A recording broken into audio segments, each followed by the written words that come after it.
Jour 33. Le discours de la chambre haute.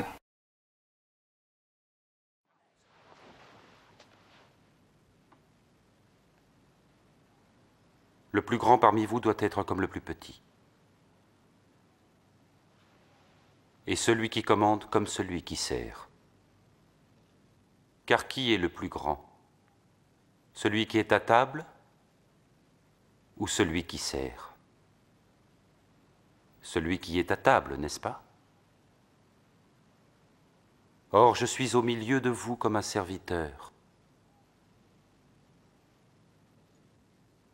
Vous avez persévéré avec moi dans mes épreuves.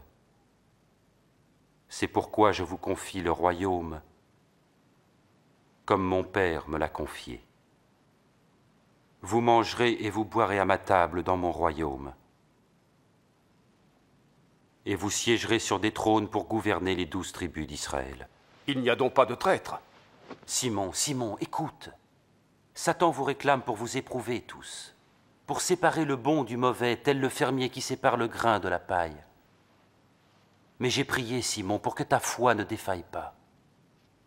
Et quand tu seras revenu à moi, affermis tes frères. Maître, avec toi je suis prêt à aller en prison, et même à la mort. Je te le dis, Pierre, le coq ne chantera pas aujourd'hui que tu n'aies par 3 fois nié me connaître.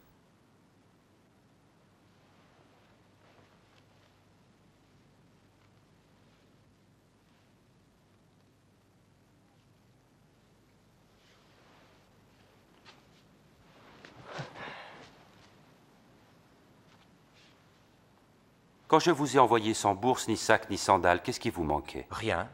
Non, rien. Mais maintenant, si vous en avez, il faut les prendre. Que celui qui n'a pas d'épée vende son manteau pour s'en acheter une. Car je vous le dis, il est écrit à mon sujet, il a été mis au nombre des criminels. Et tout ce qui me concerne va être accompli. Maître, regarde, j'ai là 2 épées.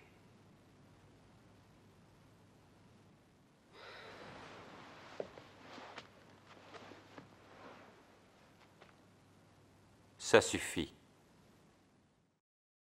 Qui est le plus grand? Qui est le maître dans le royaume de Dieu?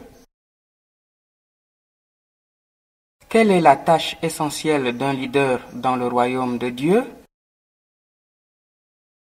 Comment puis-je répondre au standard de Jésus lorsqu'il parle de grandeur dans son royaume?